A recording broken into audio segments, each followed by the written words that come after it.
Welcome to the Ordinary Marathoner Podcast.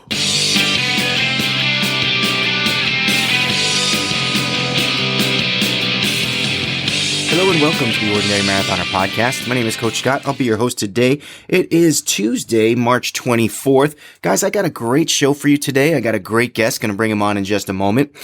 First things first, as always, you can find this and the back episodes of our podcast at our website, ordinarymarathoner.com. Check it out if you get a chance. You can also find them at the aggregators, places like Stitcher, TuneIn, iTunes, Google Podcasts, Spotify, all that good stuff. You should be able to find versions of the podcast there. Hit that subscribe button if you haven't already. You can also find them on YouTube as well. Granted, sometimes we put out the audio only, but this time you should see my face. Maybe a picture of Mr. Hoyt. We'll get in there and get that going. A lot of races being canceled, guys. A lot of races. I know it's heartbreaking. It's sad. All the stuff that's going on in the world today. One race that will not be canceled is the Ordinary Marathon. It is our 10-day virtual event. We're raising money for the SAM Fund, a local charity. We got a bunch of people signed up already. We're really looking to expand that though. So get on out to ordinarymarathon.com and register for our virtual race. It won't be until May, I believe, May 8th through May 17th. We may cancel the 5K portion, which is fine. It's just a local 5K that's optional anyway. So I'm thinking we're going to probably cancel that. But the 10-day virtual event will be going on, and we're really looking forward to that as well. All right. With that, I'm going to bring in today's guest. I am honored to have him today on the podcast. You guys should know him. I know most in the running community will know who he is just by his name only. Dick Hoyt, welcome to the podcast, Mr. Hoyt. Well, thank you very much. Well, first things first is I just, obviously we're living in some crazy days, crazy times, things shutting down because of all the coronavirus. How are you coping with everything that's going on? Well, we're coping with it. We're just trying to stay in the house as much as we can. It was snowed out here today, so we went out and shoveled some snow and stuff like that. But we don't go very far at all. And Rick is in a house. He's in an apartment where he lives all by himself. Yeah. And he's got his own bedroom and stuff, and he's got his own personal care attendants and stuff like that takes care of him. And so right now, because I am 79 years old, they won't even let me go visit him. Ah, man, that's got to be tough, especially now. It's that's got to be tough. But at least you have the phone. I hope you're able to talk. No, we can't use the phone or anything else. Nothing. Oh, wow. Nothing. All right. Well, you brought up your son Rick, and obviously he's half the team of Team Hoyt. So I was wondering if you could, instead of me sort of, I think I can kind of describe, who you are and why people tend to know who you are. But I figured why not get it directly from the horse's mouth and get the story from you yourself. Why don't you tell us a little bit about you and your son, however you're used to doing it. Okay, I'd like to take it back to January 10th, 1962, and that was Rick's birth. Rick was a very active baby, and when he was being born, the doctors said to put him away, put him in an institution because he's going to be nothing but a vegetable for the rest of his life. And at the time, my wife was 17 years old and I was 18, and we said, there's no way we're going to put Rick away. We're going to bring Rick home and bring him up like any other child, and this is what we have done. Rick has been included in everything that Team Hoyt has done over those years. He's graduated from Public High School. He's graduated from Boston University. He lives all by himself in his own apartment. And Rick and I have competed in over 1,200 athletic events in the past few years. And I think it goes well beyond that. I think it's almost humble the way you talk about it, because really Team Hoyt and the things that you've done and the people you've inspired is much, much broader than that. But let's go back to sort of the pride that you have. You can just hear it in your voice. The pride for your son, pride for yourself and your family. But what made you have the decision to kind of get involved in athletic events, and what sort of obstacles, did you have to deal with in terms of, I have friends of mine and I'm like, oh, why don't you do a marathon? Oh, I don't want to do that. I could never do that. People say I could never. And I look at someone like you as such an inspiration, you and your son. What made you go into sort of endurance events and sports like that? How did you first get involved? Well, Rick was attending a South Middle School out in Western Massachusetts, and his gym teacher got him involved in all the gym activities. And they made an announcement that one of the events that Rick was at, that one of the lacrosse players from the college was in an accident. He was paralyzed from the waist down. So they're going to have this charity road race to try to help him raise some money. So when Rick came home from that, he told me all about it. And he said, Dad, I have to do something for him.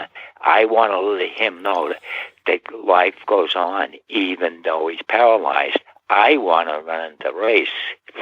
Well, at the time, I was not a runner. And we didn't, and that's all we had was this Mulholland wheelchair, which was fitted prescription to Rick's body. And we had a hard time pushing him in it, never mind running in it. But we went down to the race. It was a 5K race, and Rick and I came in next to last, but not last. Wow. And after that race, Rick said, Dad, when I'm running, it feels like my disability disappears, which was a very powerful message to me. If you think about it, somebody that's in a wheelchair can't talk, use their arms and legs, and now they're out there running. The disability disappears. He called himself Freebird because now he was free and able to be out there competing and running with everybody else. Yeah, that is just That's how it got started. Such an inspirational story. So now, how did it for you now? So obviously you took that message and you just, I mean, I hear like in my brain, I'm hearing like the Rocky music in the background, right?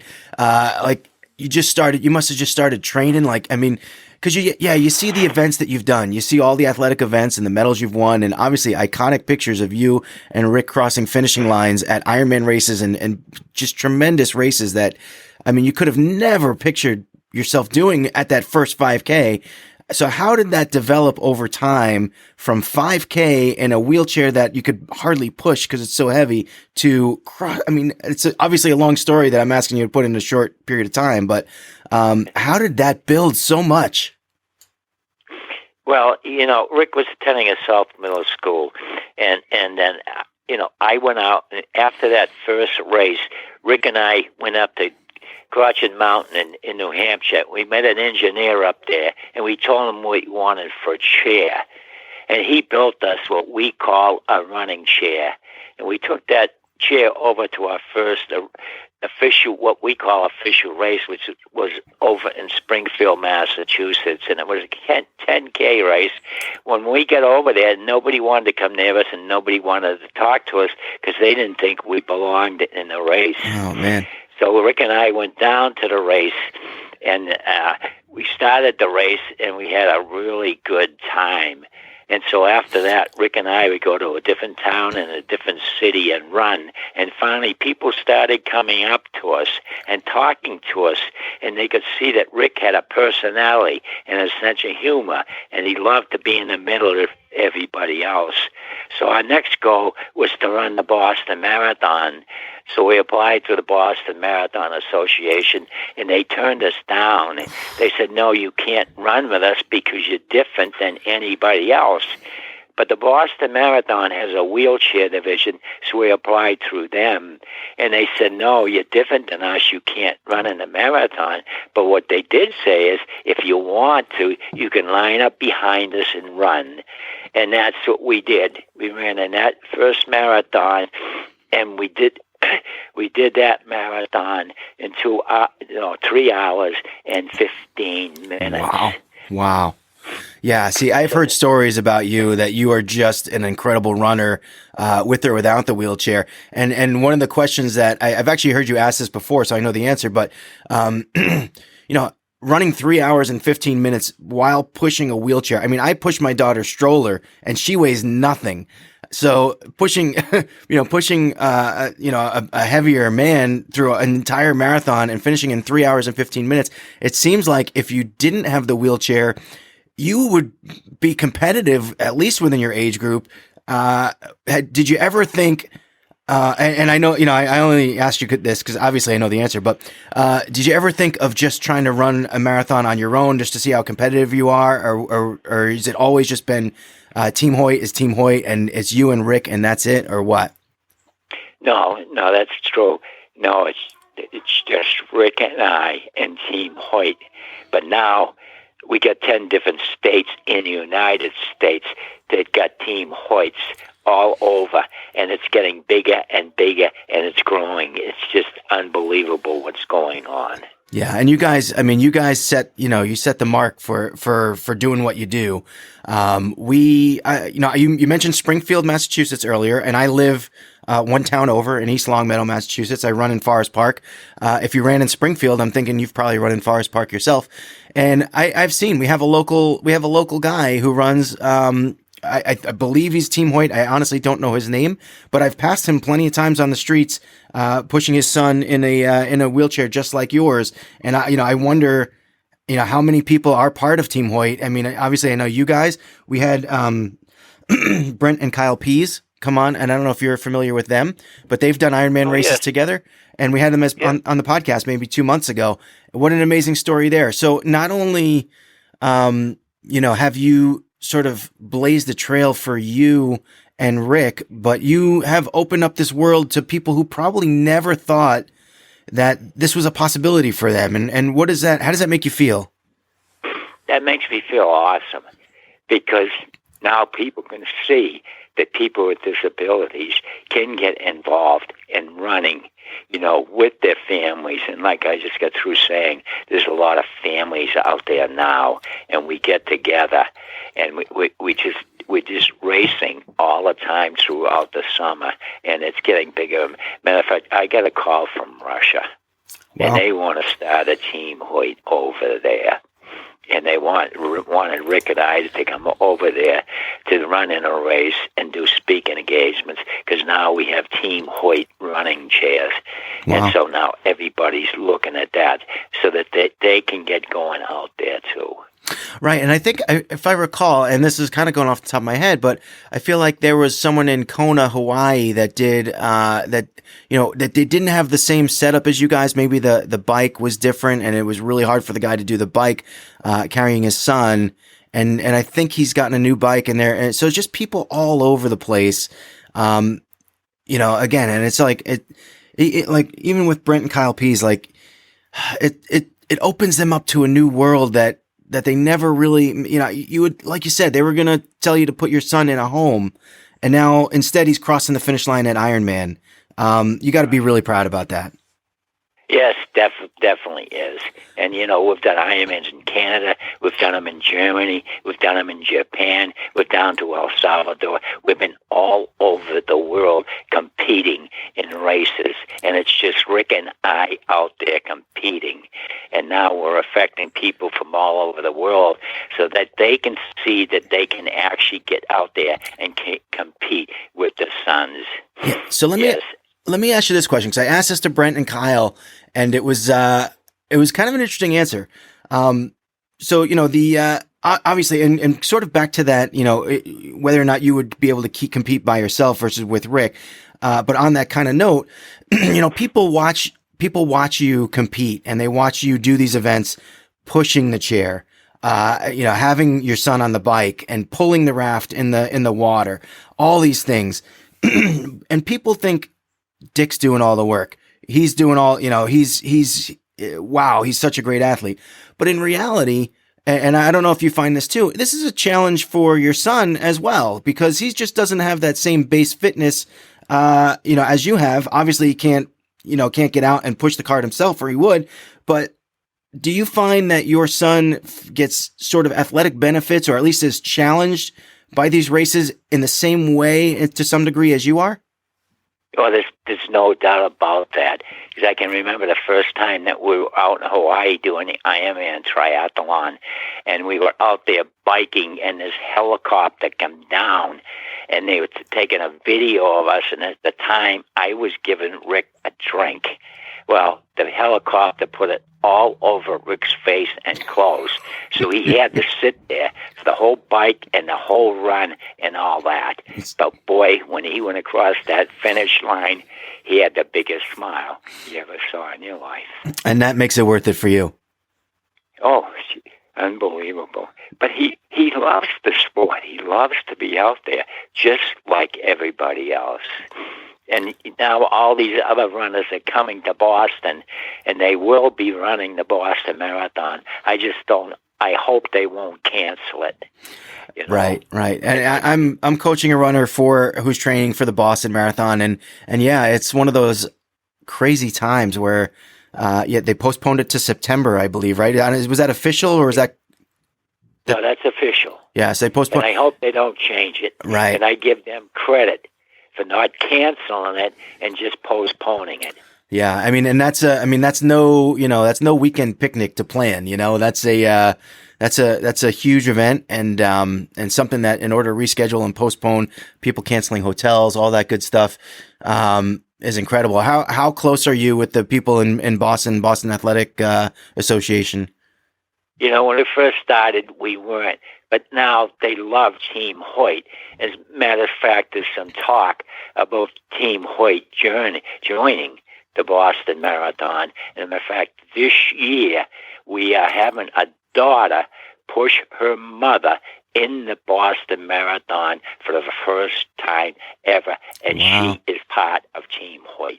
That's amazing. And I know Brent and Kyle Pease are doing that race as well. So hopefully they'll be able to get out there. Yes. And invited them up. Yep. That is awesome. We are, my wife Stephanie and I and our daughters are going to be out there watching as well. So when we'll make sure to give some extra cheers to the Team Hoyt racers as they come by. Yeah, that's awesome. We really appreciate that. Yes. Well, we're amazed. I mean, honestly, and you must get this all the time. Just amazed at the lengths that you go to satisfy your children. I mean, you've gone from barely being able to push a wheelchair through a 5K to finishing multiple Ironman races. Do you ever stop and say, "Wow, this is amazing"? No, we look back at what we've been able to accomplish, but the biggest thing that we've accomplished is getting other families out there competing with the disabled people in road races, marathons, and now doing triathlons. And Rick and I have biked across the United States. We've just done so much, it's just unbelievable. And Rick and I don't know if you heard about it, but we were inducted into the United States Triathlon Hall of Fame in Arizona, and we're the first ones in the world to ever have that done. Well earned, my friend. Well earned. Congratulations on that. I think it's like I said, I'm just in awe of what you guys have done. You've done more. People are told kind of like back in the days when Rick was born that it's amazing that people were just told to put your kids in an institution, and now he's gone and done more than most people do. Most people who can run or who can walk have done in a lifetime. So just incredible. On that note, if I was to say, hey, what the legacy of Team Hoyt, of Dick and Rick Hoyt, what will that be going forward? What would you want that to be beyond your running career? What would you say? What would you want that to be?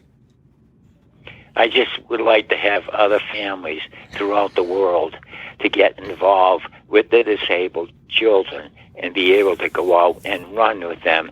I mean, I'm not saying they have to do Ironman triathlons and stuff like that, but just to be out there with their children, to see the smiles on these kids' faces and everything like that. In the summertime, almost every weekend, we go to a different race where we have different organizations, and they're all called Team Hoyt organizations, pushing kids in all these local races.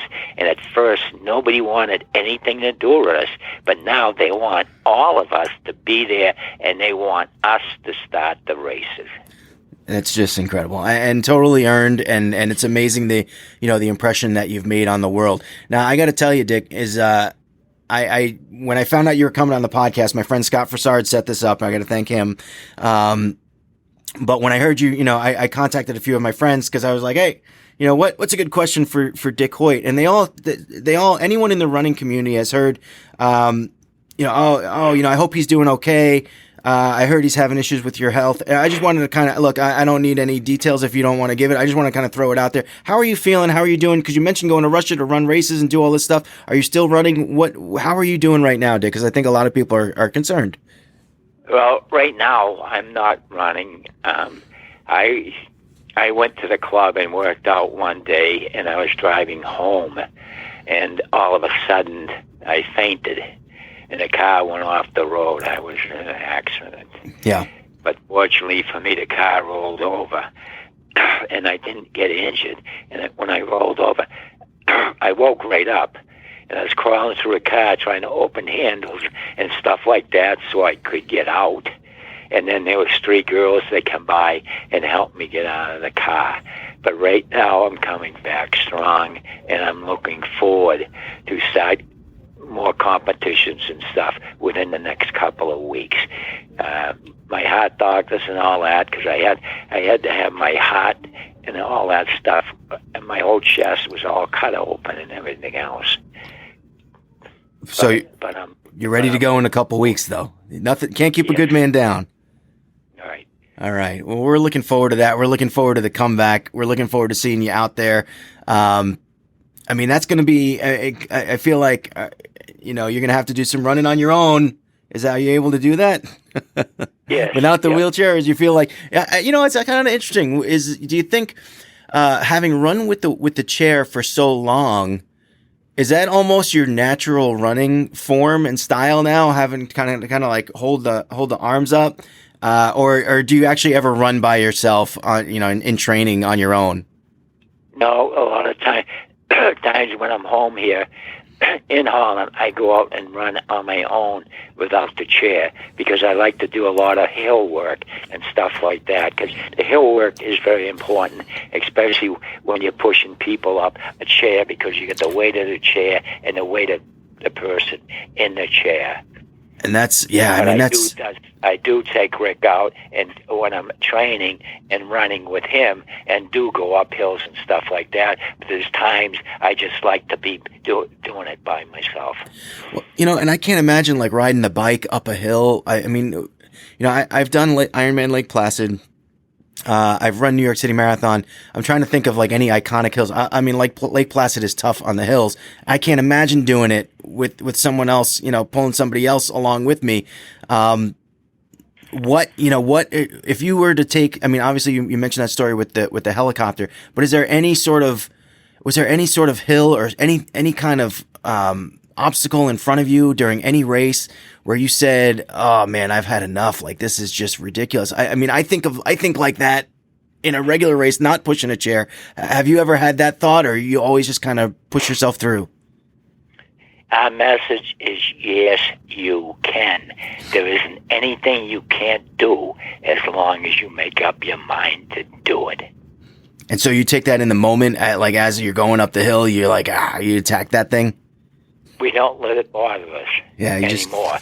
Matter of fact, we were doing an Ironman up in Canada, and we had Parade Magazine there doing a feature story on us. Yeah. And they went up and they checked the bike course the day before, and they came back and they said, there's no way that you can bike your son up on top of that mountain.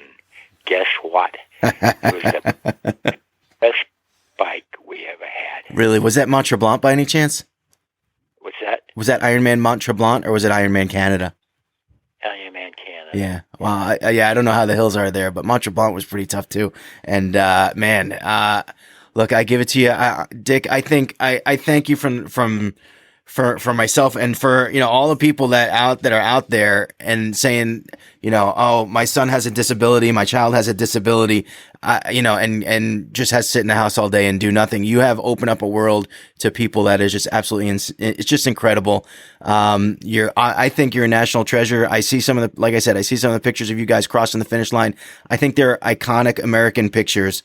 And, I wish you the best and, continued luck going forward. I can't wait to see you guys back out there and running.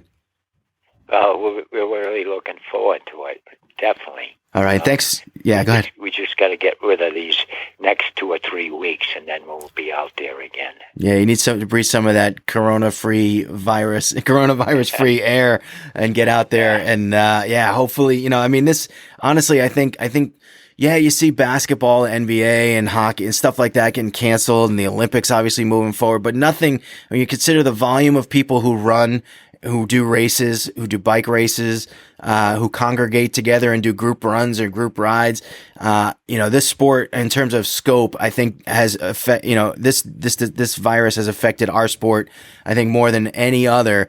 And but I think that because of people like you and because of the sort of the general, I guess, mindset, frame of mind that us runners have, we're going to pull through this, and that the racing community will stick together. And when it's all said and done and we're all kind of through this time, everything's going to be great. And I think a lot of that is because the attitude that people like you exude in the sport. So thank you for that.